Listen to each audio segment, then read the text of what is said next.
Hello, hello, hello. Welcome to Man Done Mom.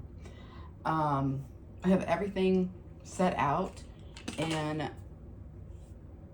I know the last 3 videos have been about canning, and this one is going to be for those of you that have never canned before, or you just need something that's super easy and super simple.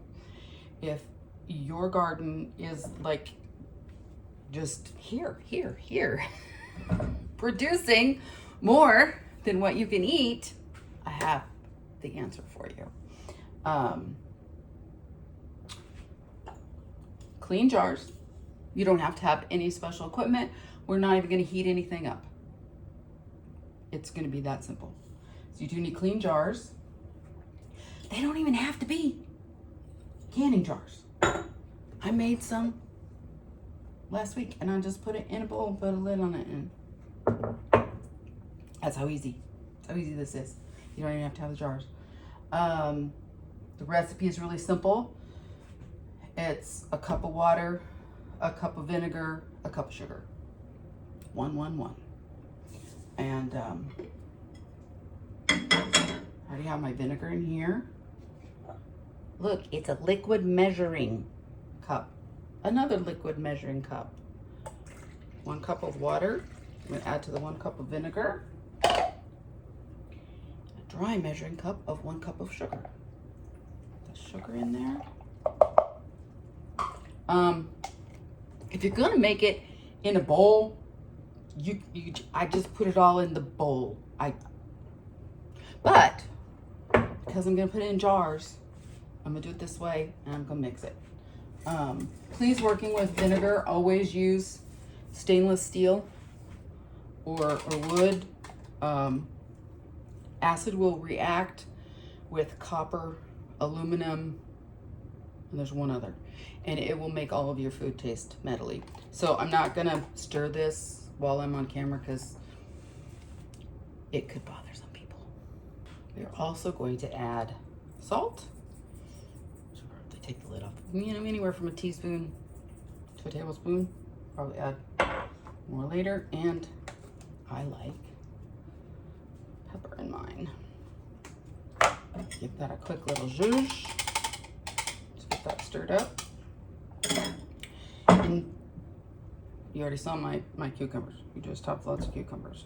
Then you want to slice them as thin or thick as you want them. I want them thick because I'm going to eat them. We're just going to take them, pack them in a clean jar.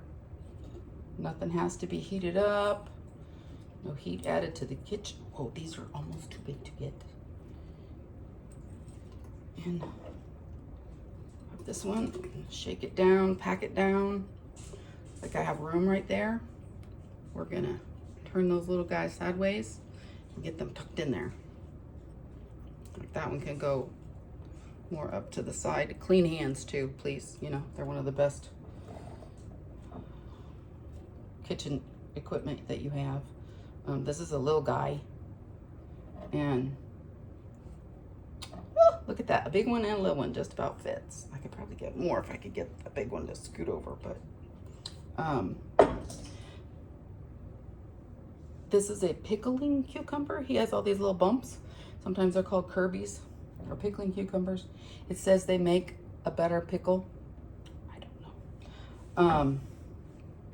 Normally I would put onion in here, but to show you just the absolute basic, simplest, cold, everything's cold.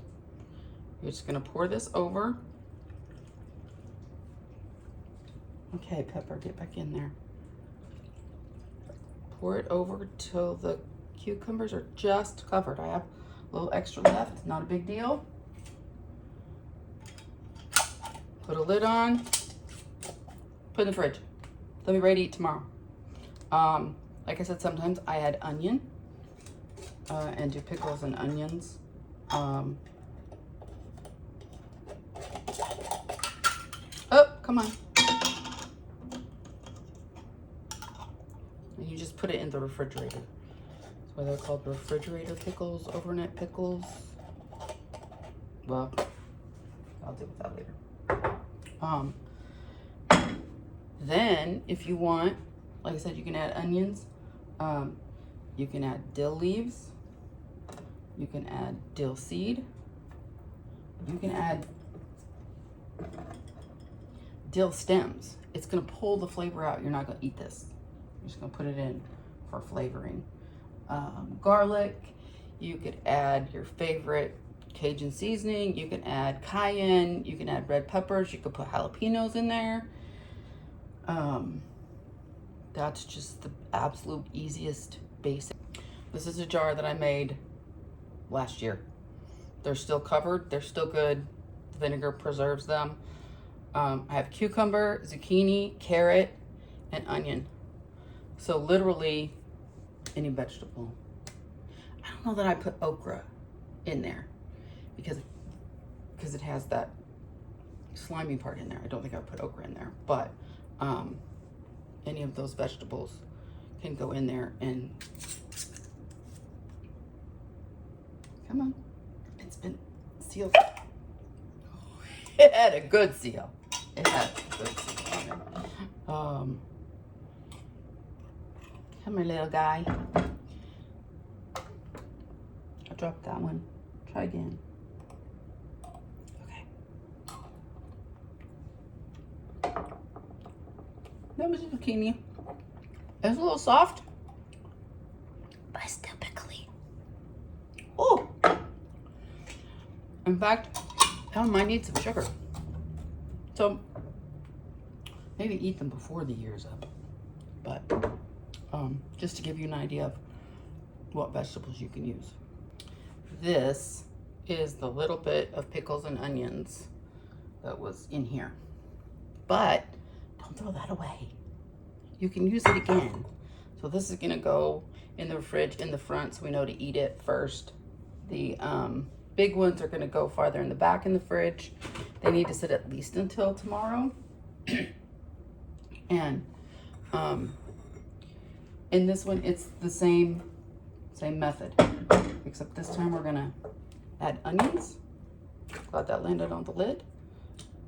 So I have the pickle juice that was left over. I'll put in some onion, and then we're gonna put in some cucumber. And I kind of try to layer it, but it really doesn't matter. This is the same mix as we did before. 1 cup of water, 1 cup of sugar, 1 cup of white vinegar. You can use whatever vinegar you like. If Amanda was home, I would probably be using apple cider vinegar. So that's one that she can have. And, you know, just double check and make sure that everything got sliced. Make sure those onions got in there. And these cucumbers, this one was so big around, I cut it in half because that's closer to a bite. And I don't know about you, but I'm kind of picky about my cucumbers and onions. I want to be able to have a piece of cucumber and a piece of onion. Okay, my bowl is very full. So probably you can reuse the brine once. I mean, you can taste it afterwards and see. The idea is still that you want the brine to cover everything. We don't need to make some little adjustments there and push everything down. But that's a large cucumber, a small cucumber, half of a large white onion, and a Pyrex. Doesn't say what size, sorry. But you put it in there, pop the air out. Brand new set of pickles and onions going in the fridge. Then we can take it one step further, and I'll show you another method. Again, wash cucumbers, slice them up. This little guy, I didn't quite get to him in time, but we're gonna see. I'm gonna fill up the jar. You know, you could put it in a bowl just like the other one. And pack it down in there just like we did before. But we're going to add some dill weed down the side, and we're going to add a couple of dill stems. We're going to put salt and pepper in the mix, And I think I'm gonna add some garlic this time. Okay, there's some dill in there. Kind of tried to distribute it around. I'm gonna put in a huge heaping tablespoon. If you like, you know, we like garlic, so we're gonna put some more garlic in there.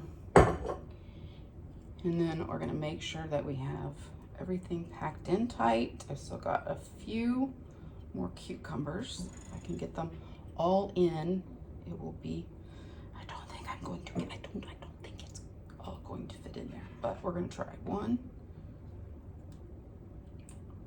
2, 3, 4. Okay, they're all in there. This one we're gonna use the same recipe, but we're gonna do it a little bit different.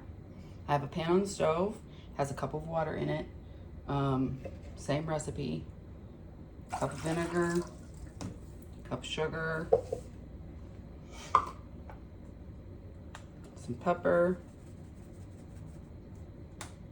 some salt. This time we're gonna do a little more salt than we did last time. Probably didn't have enough salt in the last one. And salt. And you have this on, you know, medium heat. And again, you're gonna stir. The advantage to this is it helps you quickly dissolve the sugar. See, it's all in there. We're just gonna stir until it all dissolves. I'll be right back. You will know that this is done when you don't feel the sugar on the bottom. There's no grit on the bottom of the pan. And we're just gonna turn off the heat and we're gonna let it sit and let it cool down. And no matter which method you use, you still want them to sit for at least 12 to 24 hours. You can get them out, use a clean fork to get pickles out, put them back in the fridge. I mean, they're preserved. You would have to add something into the jar that would cause contamination. Because they're going to be they're pickles. They're going to be pickles. And if you would like me to do a video to do a hot pack with pickles or a hot brine with pickles and use some different recipes, let me know in the comments. So those are all the sweet pickles. They're all in the fridge. I got dinner in.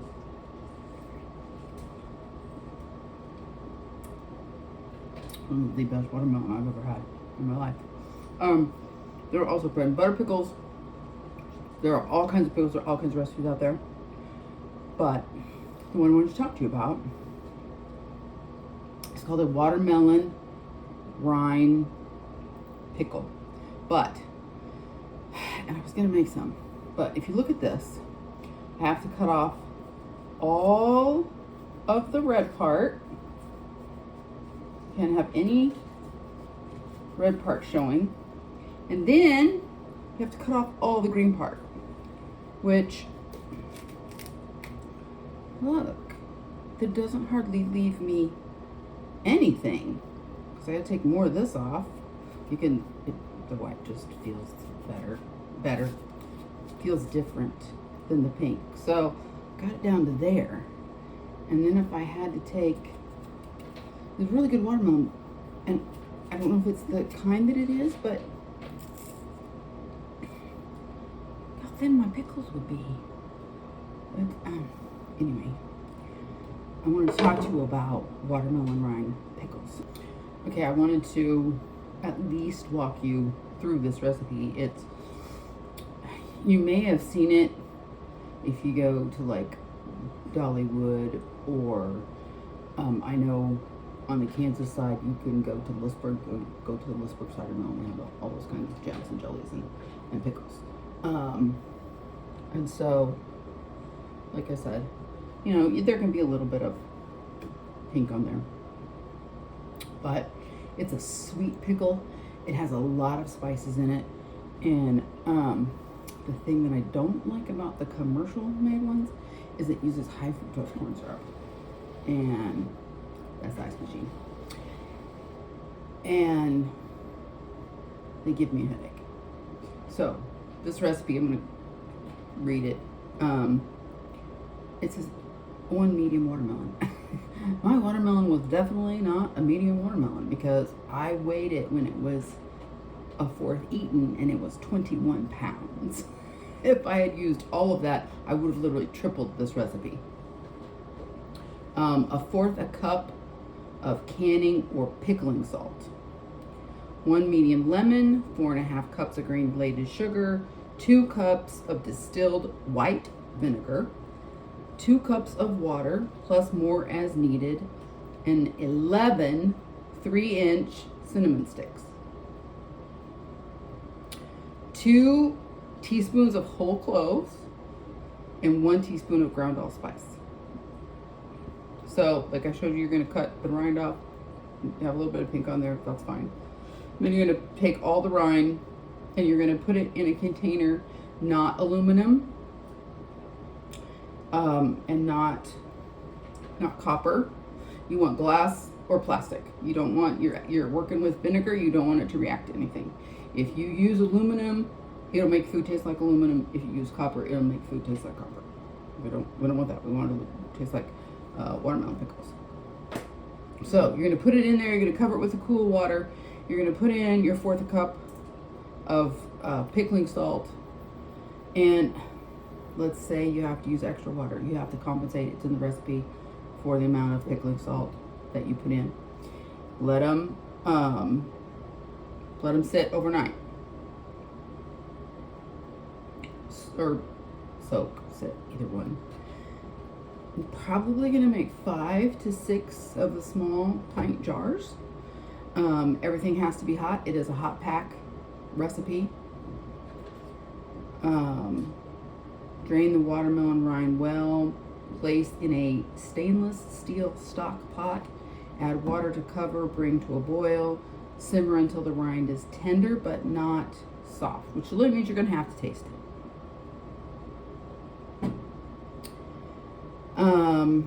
Make sure that your jars are sterilized and they're warm, and your rings are rings. Your rings do not have to be warm, but your lids are warm so that the plastic part sticks and seals. Then when the watermelon rind is tender,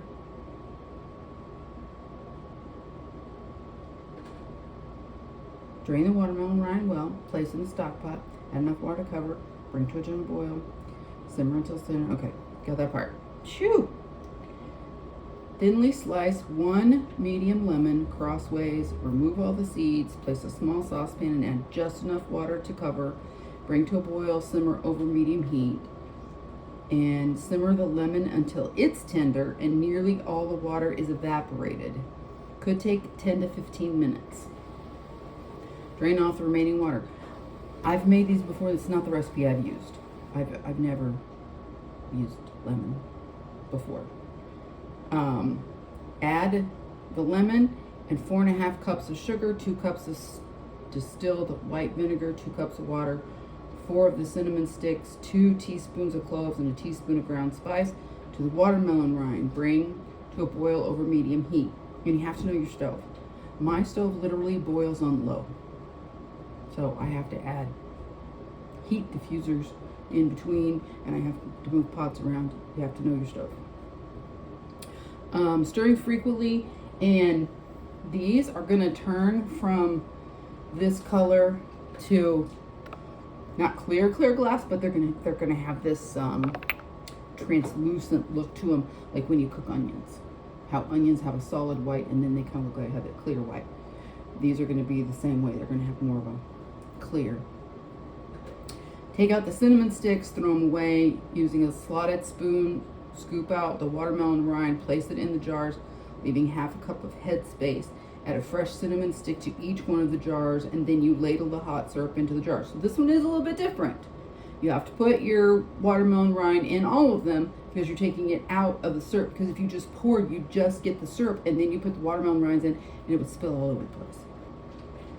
Did I say that too fast? So this is why you do in small batches, 5, 6 pint jars, fill them up. Your syrup is still going to be hot. Pour it over the top, leave the head space. Remove any air bubbles. You can use a hot pad and tap it on the counter. You can run a knife inside around just to make sure to get any of the air bubbles out. Be sure and clean the top of the jar. We've talked about that every time. Clean the top jar. Even if you have to wipe it with a wet one, and you have to wipe it with a dry one. And I already put mine away. Remember the big green thing? Funnel? It looks like a funnel, but it doesn't look like a funnel because it's wide on the bottom. It fits in a quart jar. You definitely want to use those when you're ladling. You want to make sure that you go across the top of the pan and get all the syrup off the bottom because you don't want it to drip as you put it over. This can make a real mess. It's hot, it could burn you. Please be careful. Wipe the jars, make sure they're clean. Put the lids on, they're warm. Put it down, fingertip tight, so you don't want to crank it, but you want to get it to where you like it's done. These then have to be processed in a water bath canner, which is nice. You don't have to have a pressure cooker, for 10 minutes. But you don't start the time until after the water returns to a boil, just like we did with the cherries and the chocolate cherry preserves. Remove after 10 minutes, put them on a towel on the counter, just like we did with the others, with the cherries and the cherry preserves, and just let them sit. After they have sat for 12 or 24 hours. So if you get done, let's say you get done about 9 o'clock at night, you put them on there. The next morning at 9 o'clock, you can go check them. And remember, you push down on the top of the lid and make sure it doesn't make any noise. Make sure that it's sealed. If it's not sealed, you can always just open it and just put it in the fridge and eat it. Store in a cool, dry, dark place for up to a year. Any jars that did not seal can be refrigerated and used within a month. There are lots of other recipes, but this is one that I wanted to do, but yeah, that's not gonna make it. Let me know if you make pickles. Do you cold pack? Do you hot pack? Has anybody ever made the watermelon rind pickles? Has anybody ever bought them or seen them? They have a real, not jelly feel to them, but they're, the ones you buy at the store just different than the ones you make at home. You make them at home, you know exactly what's in it. Use pure cane sugar. I don't want to get too much up on my high horse about make stuff at home, because then you know exactly what's in it. And there's no preservatives in yours except the natural process of turning it into a pickle. So thank you so much for coming along. We do appreciate each and every one of you. Thank you for all the likes and all the comments and all of those that you have subscribed. I believe we are almost to 300 subscribers, which maybe we'll do a party or a giveaway or something when Amanda and I are together. And as Amanda says, remember, you are the magic. And as I always say, remember, you're blessed to be a blessing. See you next time.